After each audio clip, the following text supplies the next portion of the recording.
Seja bem-vindo ao Seminário de Teologia e Vida Cristã Palavra da Vida. Você está em mais um curso de teologia cuja proposta é fazer alargar o seu conhecimento na área teológica, um curso descomplicado, contextualizado, provocativo, reflexivo e que faça sentido para a nossa vida cotidiana, porque entendemos que não só a construção conceitual da teologia, respeitando as correntes da teologia construída nesses quase 2000 anos, mas isso só não é suficiente. Nós pretendemos que a partir do entendimento bíblico, dos conceitos esclarecidos, nós possamos reproduzir isso em uma espiritualidade no nosso cotidiano. Bom, a gente vai dar continuidade então, ao que nós introduzimos na aula passada. A gente falou sobre a igreja, a natureza dela, e a gente vai falar agora sobre a origem, Então, igreja, natureza, origem e constituição. Então, hoje, possivelmente, a gente consegue abordar a origem e constituição da igreja, Ou da natureza da igreja, Então, eu quero começar com um texto aqui muito conhecido, que é Mateus, capítulo 16, verso 18, aqui falando da origem da igreja. Então, a igreja, ela não é um movimento oriundo, originário de nenhuma vontade humana. Não foram seres humanos que descobriram, não foram seres humanos que estavam descontentes com alguma religião, e aí começaram a buscar Deus. Não, a igreja tem uma origem divina. É o próprio Deus que gera a igreja, é o próprio Deus que fundamenta a igreja, é o próprio Deus que inicia a igreja, Então, embora a gente inclusive considere a igreja não só como aqueles que pertencem ao Novo Testamento, a igreja é constituída de todos os salvos em todos os lugares, em todas as épocas. Isso quer dizer, inclusive, do Antigo Testamento. Abraão, Isaac, Jacó, todo aquele pessoal da história do Antigo Testamento, a gente está falando, 2.000, 3.000 anos, Não se sabe ao certo, mas mais ou menos, no mínimo isso aí tem, 3 milênios aí, para trás de Jesus eu estou falando, Então, se for contar onde nós estamos, então assim, uns 5.000 anos para trás, tem gente que pertence à igreja, Então a igreja é constituída de salvos do Antigo e do Novo Testamento. Só que no Novo Testamento, Jesus, ele vem de fato, inaugurando, por assim dizer, a igreja na história a partir do sacrifício do seu próprio sangue na cruz, sua morte, e seu sangue derramado na cruz do Calvário. Então, nesse texto de Mateus, capítulo de número 16, verso 18, o próprio Jesus é quem fala a respeito da igreja dele. Ele diz, olha, eu edificarei a minha igreja e as portas do inferno não prevalecerão sobre ela. Então, a gente percebe aqui que a igreja, ela, na verdade, é fundamentada em Jesus. Não só é fundamentada, mas é fundada, por Jesus. E a gente vê aqui em 1 aos Coríntios, capítulo 3, falando dessa base, dessa origem aí da igreja. Então, Paulo escreve aos irmãos na cidade de Corinto, no capítulo 3, versículos número 10 e 11, ele vai falar também sobre essa realidade que é a origem da igreja, o fundamento da igreja, o alicerce da igreja. E ele diz o seguinte, em 1 aos Coríntios, capítulo de número 3, versos 10 e 11. Segundo a graça que me é dada, ou que me foi dada, pus eu, como sábio arquiteto, o fundamento, e outro edifica sobre ele, mas veja cada um como edifica sobre ele. Porque ninguém pode pôr outro fundamento, além do que já está posto, o qual é Jesus Cristo. Então ele é bem claro, bem categórico, bem objetivo em dizer, coloquei um fundamento, Ele está falando a respeito de tudo que ele ensina. E tudo que ele ensina é baseado e a partir de Jesus. Esse é o fundamento da igreja. Então quem edifica tem que edificar sobre este fundamento. E ninguém está autorizado a colocar outro fundamento, a construir, a ter uma outra origem. Então a igreja só tem uma origem e nós não temos a autoridade, a autonomia, o direito de criar uma igreja ou de construir, edificar uma igreja que não seja nessa origem de Cristo, Ou seja, na natureza de Cristo. A igreja, a gente fala que é o corpo místico de Cristo, né? Essa palavra místico, as pessoas às vezes no meio cristão ficam meio receosas para usar, né? Mas a palavra místico quer dizer nada mais, nada menos que simbólico. Então, a gente fala que a igreja é o corpo simbólico, né, de Cristo. E a gente vê em Colossenses, capítulo de número 1, verso 24. Então, vamos para frente um pouquinho lá, alguns livros aí para frente, a gente chega em Colossenses, capítulo 1, versículo 24. Né? Também Paulo, escrevendo aos Colossenses, ele vai falar sobre a igreja como o corpo de Cristo. Olha só. Regozijo-me agora no que padeço por vós, e na minha carne cumpro o resto das aflições de Cristo pelo seu corpo, que é a igreja. Então olha como Paulo aqui, né, ele fala a respeito da igreja, simbolicamente falando, como sendo o corpo de Cristo. Tá? Então é o corpo de Cristo.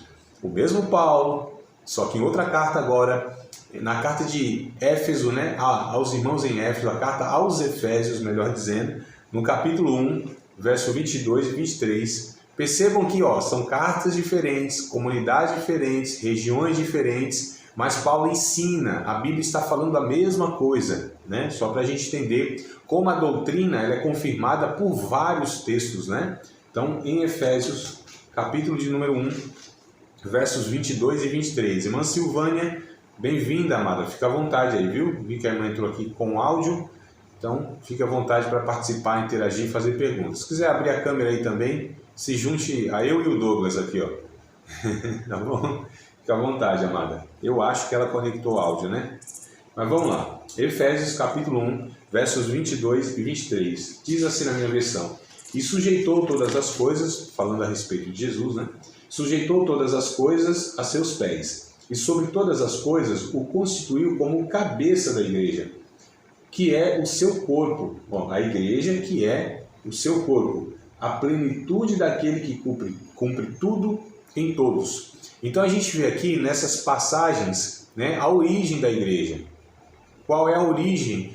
Onde a igreja ela se fundamenta? Onde ela nasce, por assim dizer, tá? Então, embora tinha lá os antigos, né, os salvos, a igreja, entre aspas, porque o Antigo Testamento não tem essa palavra, essa designação igreja, né? Usa-se muito o termo congregação, né? Então, no Antigo Testamento você tem a ideia de congregação, que é a mesma coisa, é muito semelhante ao termo igreja, que aparece no Novo Testamento, tá? Mas a origem é Cristo, é em Cristo, né, que a igreja se origina, tá? Então esses textos aqui, eles são muito objetivos, muito categóricos, e para mim aqui é muito claro, mostrando a origem da igreja. Então falamos sobre a natureza, a origem da igreja, e vamos falar sobre a constituição da igreja, né? Como ela é constituída, tá certo? Então, igreja, constituição. E aí eu quero pegar um texto de Pedro agora, né? Outro apóstolo, 1 Pedro, primeira carta de Pedro, capítulo de número 2, são dois versículos que a gente vai pegar, o verso de número 5 e o verso de número 9. Ô, irmã Silvânia, que coisa boa, amada, apareceu. Vamos lá. Tá tudo certo aí, né, amada? Acho que se estiver ouvindo aí, o áudio estiver certo, só dá pra gente um sinalzinho. Mas vamos lá, numa hora esse trem aí engrena, né? Como está em Minas, eu preciso falar trem. Esse trem aí vai engrenar daqui a pouco, viu? Então vamos lá, 1 Pedro, capítulo 2, verso 5 e o verso de número 9, né? São dois versículos aí para falar sobre a constituição da igreja, tá? Então vós também, como pedras vivas, olha que coisa interessante, sois edificados casa espiritual e sacerdócio santo. Opa, deixa eu só ver aqui, que parece que deu isso, uma queda de conexão aqui, mas já está voltando, né? Diz o texto, né? Novamente vou repeti-lo na íntegra aqui. Vós também, como pedras vivas, sois edificados casa espiritual e sacerdócio santo, para oferecerdes sacrifícios espirituais agradáveis a Deus por Jesus Cristo. Esse é o verso 5 de 1 Pedro 2. Verso 9 agora. Mas vós sois a geração eleita, o sacerdócio real, a nação santa, o povo adquirido, para que anuncieis as virtudes daquele que vos chamou das trevas para a sua maravilhosa luz. Então, olha a constituição da igreja. A igreja é constituída de pessoas salvas, né? Que Pedro chama aqui de pedras vivas, né? Então, olha só como igreja não é... A Bíblia não trata a igreja como um templo, uma construção, não é, né? Nessa questão que a Bíblia entra como igreja, né? Refere-se a uma construção. Não, igreja são as pessoas. E olha como ele pega aqui de uma forma simbólica, né? Pedras vivas. Então nós somos edificados, casa espiritual, para oferecer a Deus, né? Sacrifícios agradáveis por Jesus Cristo. Então nós somos o templo de Deus, nós somos a igreja. Está falando de uma comunidade. A Bíblia também nunca fala de igreja como um indivíduo, né? Então olha o verso 9, por exemplo. Sacerdócio real, né? Então é um reino, nação santa, povo adquirido. Percebam que os termos são sempre apontando para um plural, né? Então igreja é um conjunto de pessoas, né? Uma comunidade, um povo, uma nação, né? É um reino constituído. Então, isso aqui é a constituição da igreja, tá? E como se ingressa nessa igreja, né? Porque assim, numa igreja instituição, que a gente já falou, para você fazer parte daquela igreja ali, tem sim um cadastro, você tem carteirinha de membro, né? Tem aquela coisa toda que a gente já sabe. Difere de uma igreja para outra, mas enfim, né? Muitas aí seguem mais ou menos um padrãozinho desse sentido, né? Você é reconhecido como membro daquela igreja porque você tem uma série de questões ali, administrativas inclusive, que você precisa atender. Mas biblicamente, e se a gente está falando da igreja de Cristo, como que a pessoa ela ingressa? Como que a pessoa faz parte dessa igreja? Bom, se faz parte pelo novo nascimento, esse é um ponto, né? Então, ela é introduzida através do novo nascimento. Isso a gente chama de batismo pelo Espírito Santo. Então a gente não pode confundir com que os pentecostais falam de batismo como revestimento de poder. Não é isso que eu estou dizendo aqui, tá? Então o batismo pelo Espírito Santo é quando a pessoa nasce de novo, né? Porque a igreja é constituída de salvos, de pessoas regeneradas, de pessoas que passaram pela experiência do novo nascimento. Então nós falamos na aula passada, inclusive, que tem pessoas que fazem parte de uma denominação, estão lá, né, no hall de membros de uma igreja, são até oficiais, líderes, enfim. Mas isso não quer dizer que fazem parte da igreja de Cristo, né? Então, mas como que a gente sabe disso? É difícil de saber, né? Se é que a gente consegue saber, porque é só Deus de fato que sabe quem são, quem fazem parte da sua igreja, né? Às vezes a gente é confundido pela aparência. A gente também não pode ter um engano, isso tem que servir para nós, não é só para avaliar o outro não, aliás, nem é para avaliar ninguém, mas assim, para a gente entender, não é porque eu faço parte de uma denominação, não é porque eu tenho cargos lá, não é porque eu até sou responsável nas tarefas que eu tenho lá, que isso significa que eu sou salvo, né? Que eu faço parte da igreja de Cristo. Amados, a gente precisa ter muito cuidado para esse auto-engano, né? Então, só para a gente entender aqui a dinâmica disso. 1 aos Coríntios, capítulo 12, versículo de número 13. 1 aos Coríntios 12 e 13. Mãe Silvânia, agora foi, viu? Que eu estou lhe ouvindo aí. Então, agora conectou aí, amada. Vamos lá. 1 aos Coríntios, capítulo 12, versículo número 13. A respeito de como uma pessoa ela é inserida, como ela ingressa nessa igreja, né? É pelo batismo, olha só, pelo batismo no Espírito Santo, ou melhor, pelo Espírito Santo. É o batismo pelo Espírito Santo. Isso quer dizer que é o Espírito Santo que batiza, que mergulha, que imerge essa pessoa dentro do corpo de Cristo. Então a gente está falando aqui de uma realidade espiritual, tá? Nada físico em si. Então a ideia é, nasceu de novo, o Espírito Santo imerge, mergulha essa pessoa no corpo de Cristo e ela faz parte dessa igreja. Então percebam, não são ações humanas. Isso não está na... Amado, eu só vou colocar no mudo aqui, tá? Para parar os ruídos, mas tá tudo certo aí, né, amado? Estamos ouvindo, eu sei. o que acontece? Então, isso não é uma decisão humana. Ah, não, a gente aceita aqui o irmão André na nossa igreja aqui, na igreja de Cristo. Não, isso não são os homens que decidem isso. Esse poder não está na mão dos homens. É Deus que faz isso, né? Salva, regenera, liberta e faz essa pessoa fazer parte da família de Deus, tá? Então o texto aqui de 1 Coríntios 12, versículo de número 13, aliás, eu vou ler o 12 também, capítulo 12, verso 12 e verso 13. Porque assim como o corpo é um e tem muitos membros, e todos os membros sendo muitos, são um só corpo, assim é Cristo também.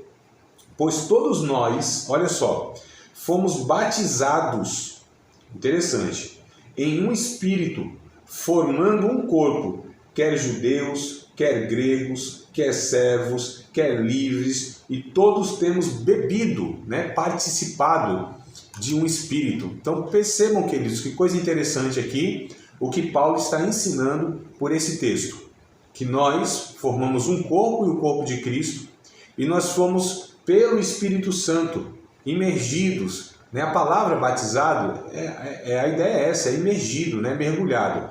Gerson, meu amado, bem-vindo, viu? Glória a Deus, chegou, alegrou meu coração agora. Estamos na área. Maravilha, e não pode derrubar, senão torna-se pênalti. Então, chegamos aqui, ó, no texto de 1 Coríntios, viu, meu irmão? Chega abrindo a Bíblia, com aquela santa violência, abrindo a Bíblia, tá bom? 1 Coríntios 12, verso 12 e verso 13, capítulo 12, verso 12 e 13. Então, sobre o corpo de Cristo. Oi? Ah, tá. Então, deixa eu tirar o microfone de você, meu irmão. Tirei o microfone aqui. Vamos nós aqui. Olha só que coisa interessante. Então, a gente precisa entender que a igreja é constituída de salvos. E a igreja, como nós estamos tratando, que é o corpo de Cristo, que são pessoas que fazem parte do novo nascimento da família de Deus, tá? Isso é feito pelo Espírito Santo que imerge. Então se entra na igreja pelo batismo, né? Não no batismo das águas.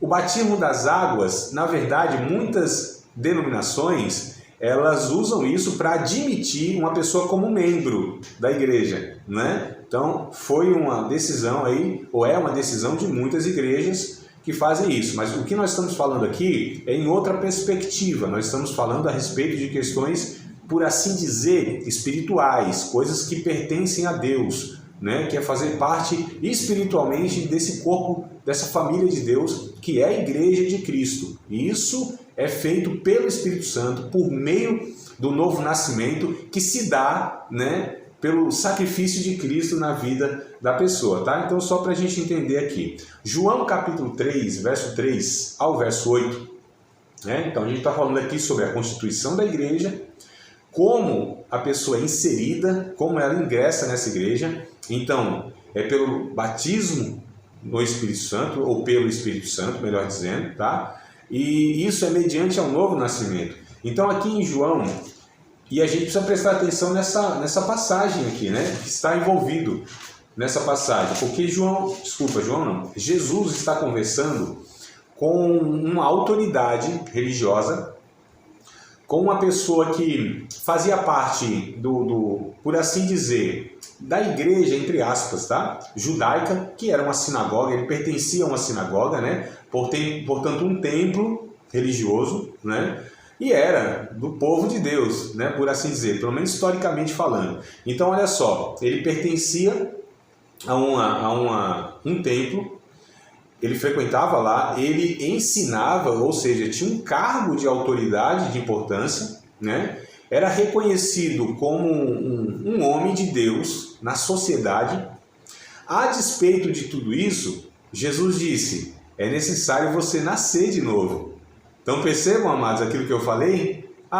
Eu pertenço à igreja, sou pastor de uma igreja, sou líder de uma igreja, sou ministro não sei do que da igreja, estou na igreja há tanto tempo e tal. Isso não quer dizer muita coisa, não, espiritualmente falando. Isso não garante muita coisa, porque a gente vê a exemplo de Nicodemos, que ele preenchia todos esses requisitos que nós estamos falando, mas a despeito disso, ele não tinha passado pelo novo nascimento, portanto, não fazia parte da igreja de Jesus.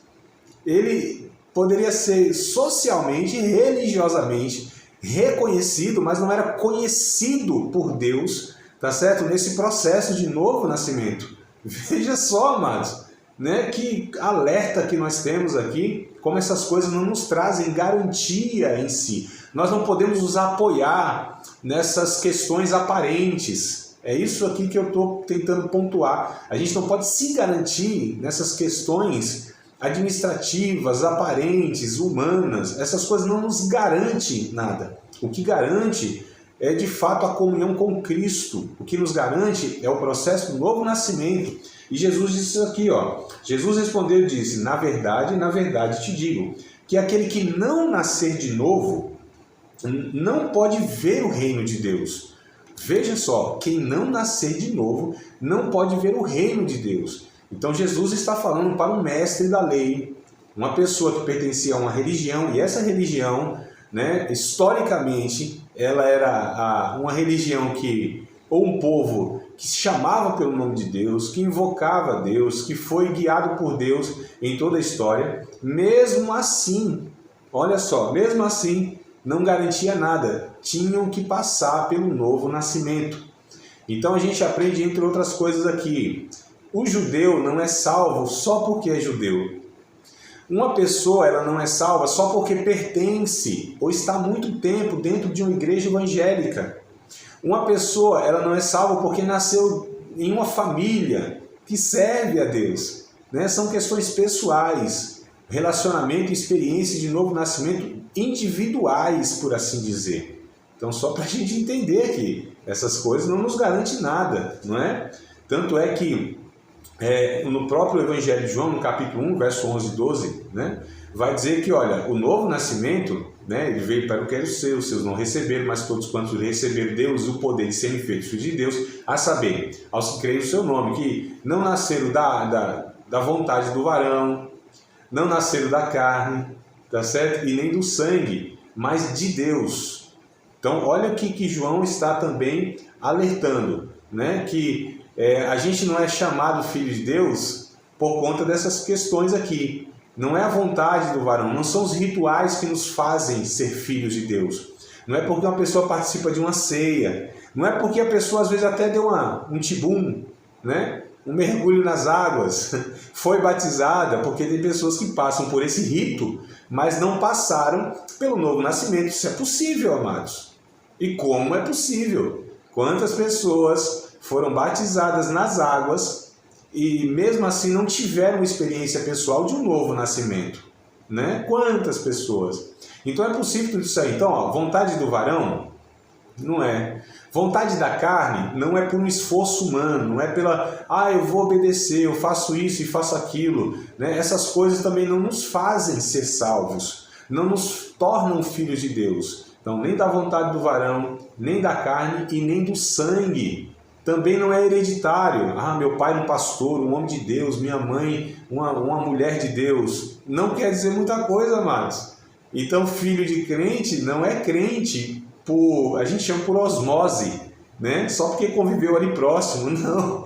Precisa-se também, né, ter essa experiência pessoal com Deus. Então, só para a gente entender como essa pessoa ingressa na igreja. Pelo novo nascimento, o Espírito Santo é quem a introduz na igreja, tá? Então, o novo nascimento não se dá, como eu falei aqui, pelo sangue, não é hereditário, não é o desejo da carne, não é por mérito, tá? E nem da vontade do varão, não por rituais. Então, essa é a constituição da igreja. Pessoas salvas, né, regeneradas, alcançadas pelo Evangelho e pelo Espírito Santo, elas são então introduzidas e ingressadas, por assim dizer, na igreja, tá bom? Então vamos lá, a identidade da igreja. Só para dar uma recapitulada, para a gente não perder o fio da meada, eu falei sobre a natureza da igreja, sua origem e constituição. Agora nós vamos falar sobre a identidade da igreja, tá? Identidade da igreja. A igreja ela tem um DNA, ela tem uma digital, ela tem algo que a identifica, que a torna peculiar, tá bom? Então, edificando a igreja bíblica. Então, só para a gente entender, vamos falar sobre a identidade da igreja e agora eu quero propor para vocês o que seria uma igreja bíblica, né? O que distingue uma igreja de Cristo de um simples movimento religioso, que embora tenha uma denominação que é de Deus, embora tenham rituais que sejam rituais historicamente cristãos, mas que por não ter essas coisas aqui que eu vou compartilhar com vocês, possivelmente não se caracteriza por uma igreja bíblica, uma igreja que tenha identidade, né? Primeiro, a igreja ela precisa ser intencional. Uma igreja bíblica mesmo, ela precisa ser intencional, tá certo? E quais são as intenções? O que deve ser feito como intenção, né? De uma forma proposital. A gente precisa ter um propósito, amados. A identidade e um propósito. A igreja bíblica tem uma identidade e tem um propósito, tá? Então ela é intencional. Tá, quais são então as ações intencionais de uma igreja bíblica? Primeira delas, a pregação do evangelho. Uma igreja bíblica precisa ser propositadamente pregadora do evangelho, anunciadora das boas novas. Lembra que nós falamos na aula passada? A igreja ela é ortodoxa, né? Quem lembrar aí me ajuda. Ortodoxa, doxológica, ó. Alguém quer falar? Bora lá. Isso aqui não vale nota, mas é muito bom se vocês... acho que ninguém anotou. A anotação ajuda bastante, viu? Mas vamos lá. Então, ela é... Repetindo, eu coloquei lá no grupo, viu? Prometi, eu lembrei hoje, coloquei no grupo lá essas expressões. Ela é ortodoxa, ela deve ser doxológica, ela deve ser querigmática, coinônica e diacônica. 5 características de uma igreja biblicamente falando, né? Então, ortodoxa ensina a verdade, a doutrina, é pedagógica, é didática. Doxológica, né? Gera, não é nem gera, né? A palavra, mas promove, por assim dizer, a adoração, exercita a adoração, tá certo? Ela é querigmática, aí aqui está, ela é pregadora, ela é anunciadora, né? O querigma, né? O anúncio. Então, Marcos 1:14, né? Jesus veio pregando, a palavra lá é queriço, ele veio pregando o evangelho do reino de Deus e dizendo, o tempo está próximo. Então a igreja ela deve ser uma igreja intencional e ela deve pregar, tá certo? Atos capítulo 6, verso 2. Atos capítulo 6, verso 2. O início da igreja aqui, ó, historicamente falando, os apóstolos tiveram essa clareza e eles intencionalmente entenderam o propósito da chamada deles especificamente como apóstolos, né? Havia algumas coisas lá, algumas demandas mais sociais, né? Mais, por assim dizer, materiais, que faz parte da igreja, é espiritual igualmente. Mas o propósito dos apóstolos ali não era fazer isso. Eles entenderam, se nós fizermos isso, nós vamos estar deixando de fazer aquilo que é a prioridade para nós apóstolos. E aí surge esse ministério que a gente chama de diaconal, né? Os diáconos. E eles entenderam, o texto está falando, vamos constituir esses homens para esse importante negócio. Então eles reconheceram que aquilo era importante na vivência da igreja, tanto é que separaram homens assim, com critérios altíssimos, né? Boa reputação, cheio do Espírito Santo, cheio de sabedoria, né? E quando a gente vê Paulo lá em 1 Timóteo, colocando a lista lá do pastor, o diácono, ele tem o mesmo critério, amados. É o mesmo, mas assim, deve ter uma coisinha lá que difere do critério para se admitir um pastor e um diácono, é muito semelhante. Só para a gente entender a importância também desse ministério, dessa função, por assim, ministerial, né? Só que aqui é interessante que os apóstolos eles chegam nessa conclusão, ó, verso 2, capítulo 6, verso 2. E os 12 apóstolos, convocando a multidão dos discípulos, disseram, não é razoável que nós deixemos a palavra de Deus e sirvamos as mesas. Então eles disseram, não é razoável que nós, os 12 aqui, os apóstolos, né? A gente deixe a pregação como prioridade e vá servir as mesas. Esse é um importante negócio, mas vocês escolham aí homens dentre vocês, né? Então ele deu lá os critérios e tal. Então é uma igreja intencional que prega, é pregadora, eles têm que ser intencional. Tem que estar não só no programa da igreja, mas uma igreja bíblica, uma comunidade de fé, ela precisa ser levada à consciência que ela deve anunciar o evangelho.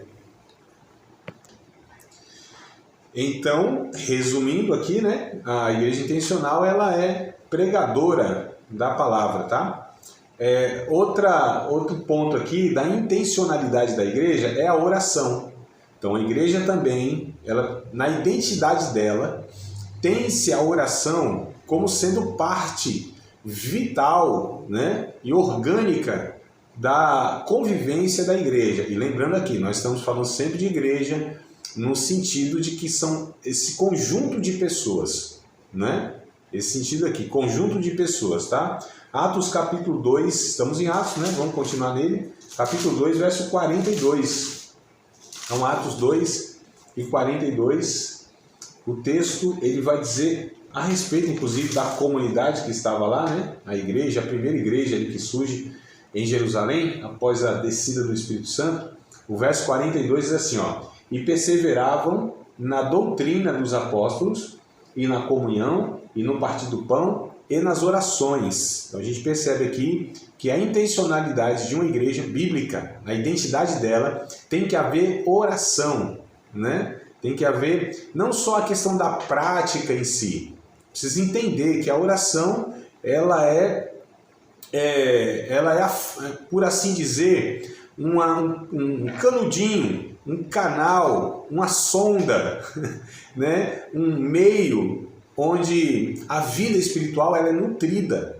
Então, a vida de oração ela deve ser comum para o discípulo de Cristo, né? Então, a gente precisa entender sobre a identidade da igreja. A igreja precisa orar, a igreja tem que orar. A igreja recebe, né, de Deus orientações, recebe de Deus, por assim dizer, estratégia, recebe de Deus vigor espiritual através da oração, né? Então a oração ela nutre a vida da igreja. Então a igreja ela é intencional, ela precisa pregar, ser pregadora, ela precisa ser também uma comunidade que ora, tá? Não só dos seus indivíduos. Aqui a gente está falando do coletivo, sempre do coletivo. Então cultos, reuniões, encontros, né? Cada um chama de uma forma, né? Mas é tudo a mesma coisa, né? Onde a gente se junta para orarmos, tá? Orarmos juntos. Essa oração no coletivo, né? Nós temos também, lógico, o aspecto das orações das nossas casas, lá no pé da cama, né? Lá no nosso cantinho, no quartinho da oração, no porão da oração, no sótão da oração, sei lá onde que se ora na casa, né? Mas enfim, a oração em família, a oração como no culto doméstico, a oração diante do alimento, não você tem então essas ocasiões de oração, mas o que nós estamos falando aqui é dessa comunidade de fé, desse grupo de pessoas que também oram juntas, tá certo? E aqui eu coloquei um terceiro ponto da igreja intencional, que ela tem relacionamentos pessoais de discipulados, olha só, então eu quero repetir aqui, relacionamentos pessoais de discipulados, tá? Então, nesses relacionamentos pessoais de discipulados, é preciso ter paciência. Eu coloquei esqueci o trem aqui, parênteses, entre parênteses, perseverança. Paciência e perseverança, tá? Mas o que eu me refiro de relacionamentos pessoais de discipulados? Como a gente está falando de intencionalidade, então nós precisamos ter esse propósito, precisamos nos direcionar uns aos outros. De uns a gente se aproxima um pouco mais, né? De outros um pouco menos, mas nós precisamos nos aproximarmos uns dos outros com um propósito, com uma intenção de ser esses relacionamentos pessoais de discipulados, ou seja, onde nós levamos uns aos outros à maturidade, onde nós temos essas amizades espirituais, né? Pessoas que andam juntas, que não é só lá no templo, não é só na liturgia, não é só lá no culto, no encontro. São pessoas que dentro e fora, né, desse contexto de igreja, vivem uma vida de relacionamentos, aprofundar relacionamentos. Amados, eu estou convencido, né, de sei lá quantos anos para cá, mas convencido que o caminho nosso para que a gente construa uma vida espiritual assim saudável mesmo, abençoada, é quando nós conseguimos criar vínculos, né? Vínculos profundos de relacionamentos uns com os outros, é a família da fé. Quando a gente se conhece, quando a gente se entranha um na vida do outro, né? Pedro diz isso, né? Aliás, Jesus também usou esse termo, né? Paulo também usou esse termo, né? Amai-vos uns aos outros com as entranhas, entranhavelmente. Tem um termo que eu acho muito interessante, né? A gente precisa estar imbricado. Sabe o que é imbricado? A ideia de imbricado é só lembrar de uma escama de peixe. O peixinho, as escamas que é uma assim por cima da outra, ó, né? Eu tô vendo a câmera aqui, meu Deus, tá ruim a câmera. Mas assim, ó, tem aqui, ó, não é uma por cima da outra assim, ó, né? Então isso é imbricado. A gente não sabe exatamente onde começa uma e acaba a outra, né? E vai construindo aquela, entre aspas, pele do peixe, assim, ó, que são as escamas. É uma por cima da outra. Isso é imbricado. Então a gente precisa criar esses relacionamentos de profundidade, não superficialidade, né? Não onde a gente se cumprimenta e a gente não se importa, não se envolve positivamente na vida dos outros, né? Uns dos outros. Então aqui, uma igreja intencional, ela precisa pregar juntos, orar juntos e terem relacionamentos pessoais de discipulados, que seja intencional. Eu tenho uma intencionalidade a respeito do meu irmão, levá-lo mais próximo de Cristo, ajudá-lo no dom que Deus me deu, repartir esse dom, isso mutuamente, ele também de alguma maneira, né, reparte esse dom comigo. Segunda a Timóteo, capítulo 2, verso 24 e 25, esse texto aqui, eu entendo que ele também nos traz assim uma contribuição, né, de uma maneira um pouco diferente do que eu estou abordando aqui, mas ele cabe na nossa reflexão aqui, penso eu. E aí vocês vão julgar lendo comigo aí. 2 Timóteo, capítulo 2, verso 24 e 25. E ao servo do Senhor não convém contender, antes, olha só, antes, né? Mas sim, ser manso para com todos, apto para ensinar, quer dizer, instruir mesmo, né? Discipular.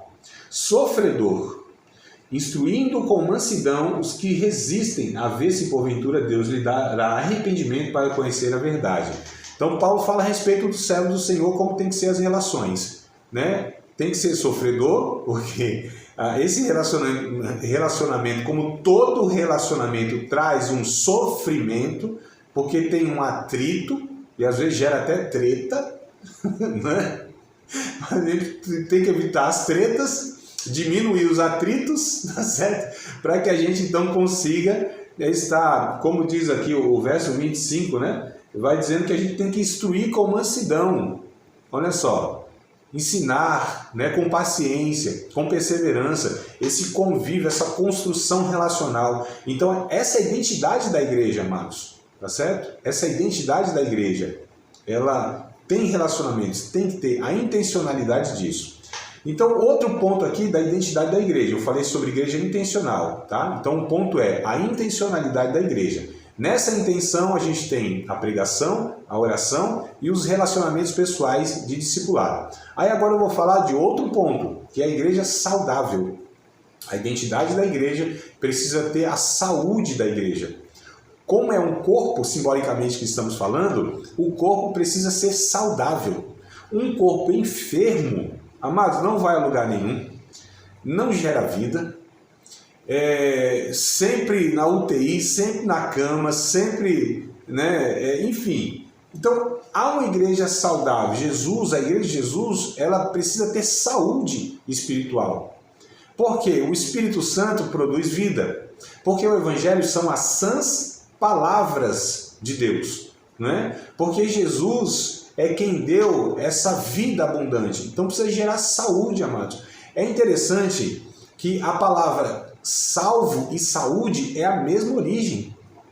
É sóter, né? Então quando a gente lê lá em Lucas, se não me falha a memória, ou em Marcos, ou são nas duas passagens, né? Aliás, nos dois evangelhos que tem a mesma passagem, onde Jesus diz para uma mulher assim, vai, a tua fé te salvou. A palavra lá é sozen, né? Que vem de sóter, né? Salvação, mas a tua fé te salvou. De tudo, a ideia de sozen é de tudo que pode arruinar a tua vida nessa vida e na futura. Então Deus, ele estava salvando e dando saúde para a mulher, dando saúde e salvando ela também. Então, assim, a saúde e a salvação são quase que a mesma coisa nesse sentido espiritual. Porque uma pessoa salva, ela também é saudável. E quem é saudável é porque foi salva, né? No sentido mais espiritualizado aqui da abordagem, tá? Então, igreja saudável. A igreja, ela precisa ser saudável para que tenha uma identidade da igreja de Cristo. E para que isso seja feito, para que isso aconteça, o que é preciso ser feito? Ensinar o evangelho. Ah, André, mas você falou de pregar, precisa ser pregadora, sim, precisa ser pregadora para os de fora. E para os de dentro deve pregar o evangelho, mas não o evangelho como a gente prega para o pecador apenas, também. Mas o que eu estou dizendo aqui é pregar o que é o evangelho.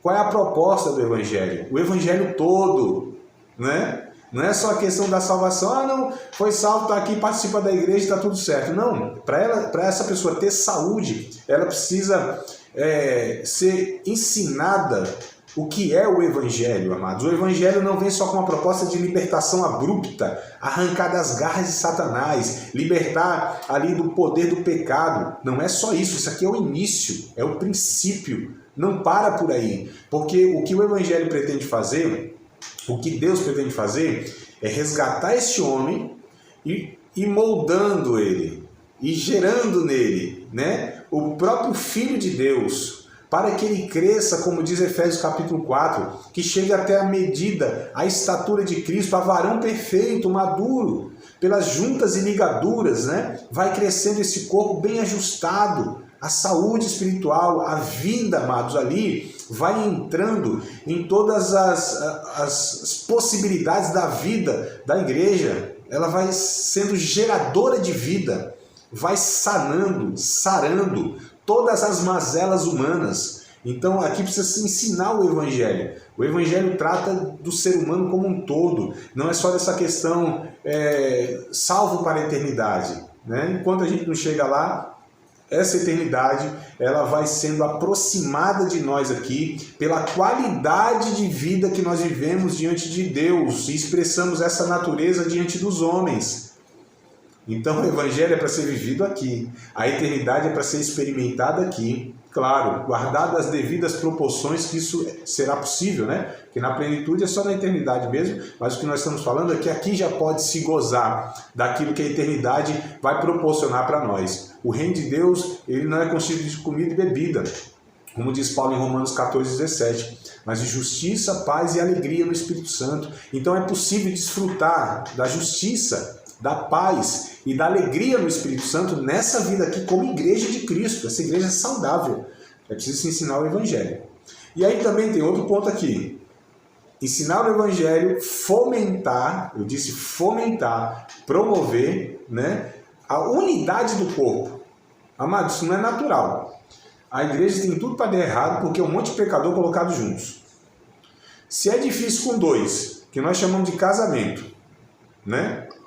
Com dois é difícil, a gente chama de casamento, já vê o desafio que é. Imagina um monte de gente, 10, 15, 20, 50, 100, 200, quanto mais vai aumentando, mais problema potencialmente vai surgindo, né? Tem uns pastores que a igreja é grande, mas não sabe o que está arrumando para a cabeça dele, né? Se de fato for uma pessoa que leva a sério o evangelho, amados, meu Deus do céu, né? Quanto mais gente, mais possibilidade de problema, mais possibilidade também de pessoas que ajudem na solução, mas, né? Enfim, mas a questão é fomentar a unidade do corpo, a unidade, amados. Uma igreja saudável, ela tem união, são pessoas que se ajudam, que procuram se entender, que procuram caminhar juntas, né, que ajudam um outro em todos os momentos da vida. Então, assim, fomentar a unidade do corpo, ensinar o evangelho, pregar sobre a importância da comunhão. Vocês estão percebendo que são os termos que eu coloquei lá atrás, ó? A igreja é koinônica, ou seja, promove a comunhão. A característica da igreja, né, de uma igreja, a identidade de uma igreja, a saúde da igreja, ela se mostra, de fato, de como aqueles irmãos, eles se gostam, se vivem, ou vivem, né, uns para os outros, como eles lidam uns com os outros. A maturidade de uma igreja, a identidade de uma igreja, é se naquela comunidade não existe, ou melhor, ali a tônica não é fofoca, não é pessoas se intrometendo negativamente na vida das outras pessoas, né? É gente, sabe, a boca pequena, né? Nos corredores, falando umas das outras, um grupo reclamando do outro. Amados, isso não tem nada a ver com a identidade de igreja, não. Aí não há saúde, não. Isso é enfermidade braba. Né? Ali tem algum órgão ali que está sendo afetado ali, alguma patologia que precisa ser diagnosticada e tratada, amados, né? Às vezes precisa fazer uma intervenção cirúrgica ali, né? Tá certo? Então, fomentar a unidade do corpo. Uma igreja saudável deve evitar entretenimento, amados. Entretenimento. Uma igreja saudável deve... O que é um entretenimento? Como alguém disse assim, tem igreja que vive de evento, né? E evento é vento.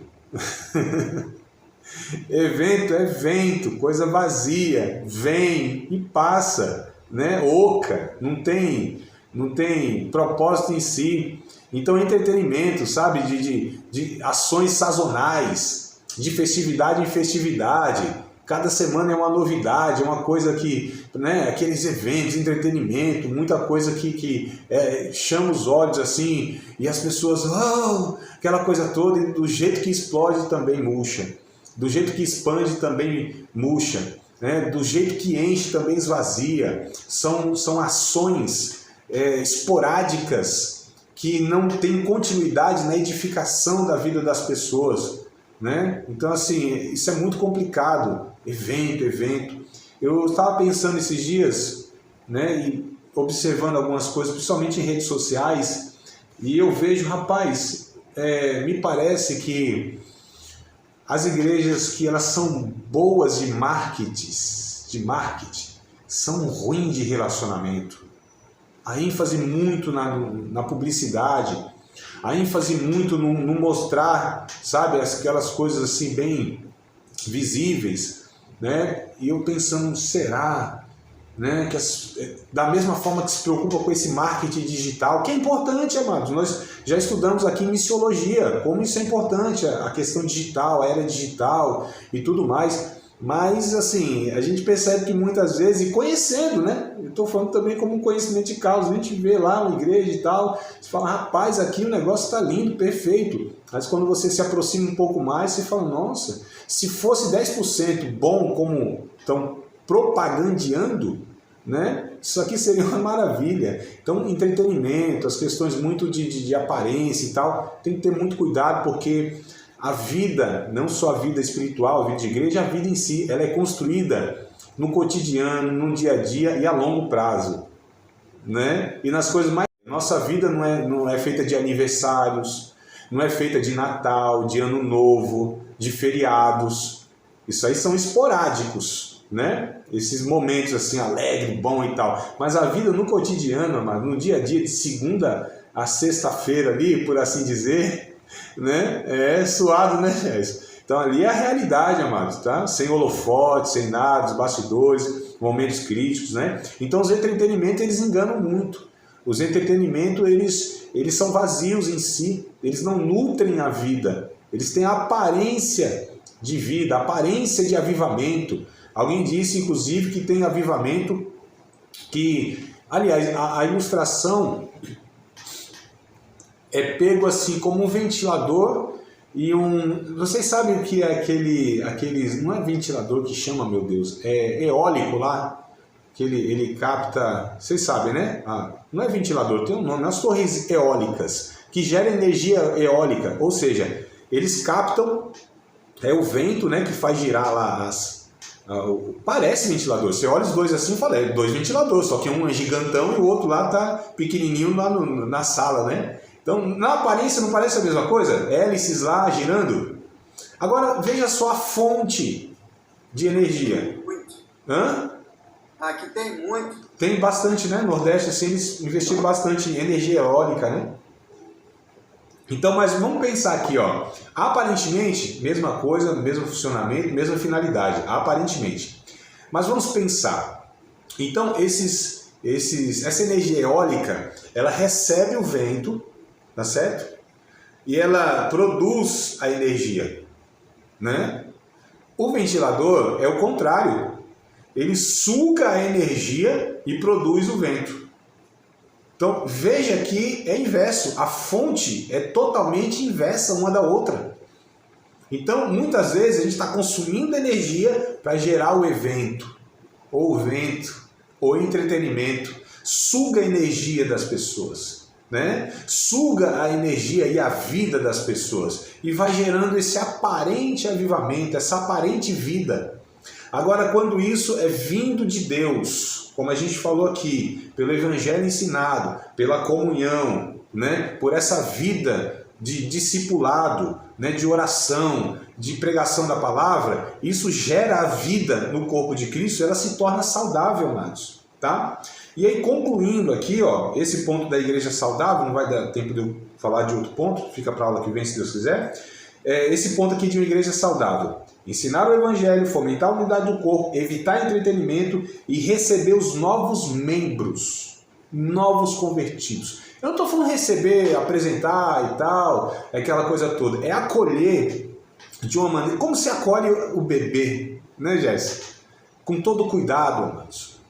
Com todo o entendimento de que precisa de cuidados ali, assim, como um bebê mesmo, né? Que não dá conta, e a gente precisa carregar mesmo, trocar a fralda. A gente precisa medir lá a temperatura para ver se não aqueceu demais. A gente precisa ver antes de dar na boca lá a papinha, alguma coisa, experimentar para ver se não vai queimar a língua do bichinho, da bichinha, né? Então, assim, receber os novos convertidos, entender que eles estão iniciando na fé, dar para eles um suporte, né? Pessoas maduras que cuidem dessas pessoas, né? Que as leve, as caminhem para a maturidade, acolhê-las como aqueles que estão iniciando um processo espiritual de uma vida com Deus. Portanto, precisa ser ensinado das coisas mais básicas do Evangelho, precisam ser toleradas e compreendidas num processo ainda de libertação, né, amados? Olha só, então a igreja saudável entende isso, os mais maduros entendem. Aqui esse irmão aqui, ó, é nosso irmão. Tá com um monte de coisa ruim ainda, tá dando mancada, tá vacilando, né? Tem um monte de vício ainda do pecado,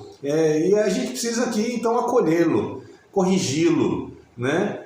Nutri-lo, cobrir com o guarda-chuva da graça, enfim, tratar de fato como essa pessoa que ainda, oh meu Deus do céu, dá tanto trabalho, ainda é fofoqueira, ainda ama as coisas do mundo, ainda não entendeu, né, o próprio evangelho. Então, os novos convertidos.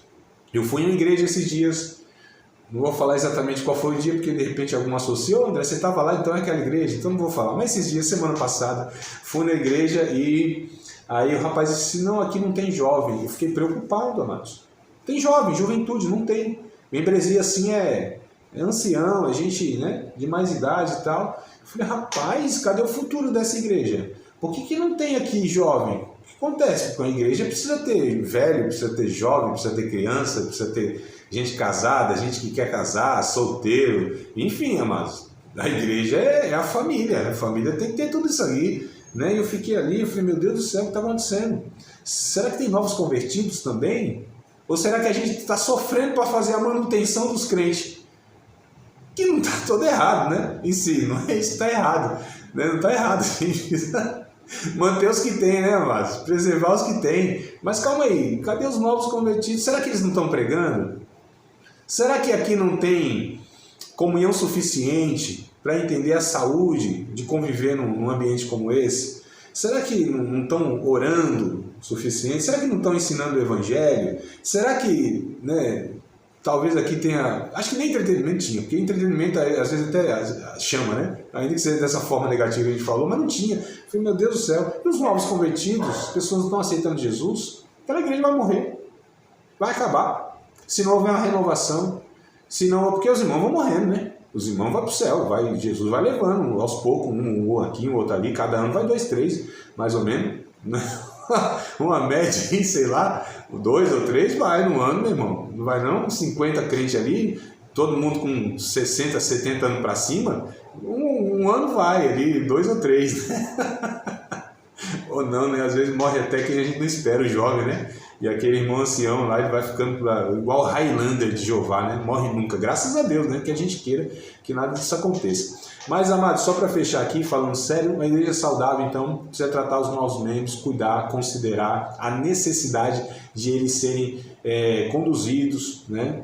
Aí nessa fragilidade toda ainda nesse processo, tá? Pode participar de mais uma aula de um dos nossos cursos do Seminário de Teologia, Vida Cristã, Palavra da Vida. Espero que tenha te abençoado, não só alargado o seu conhecimento teológico, mas que tenha também atingido o teu coração para que você possa, a cada dia mais, reproduzir a vida de Deus nas suas relações cotidianas. Se você ainda não é aluno oficial de um dos nossos cursos, se inscreva aqui no contato que vai aparecer do WhatsApp. Também nos siga nas redes sociais, se inscreva no nosso canal, compartilhe à vontade e Deus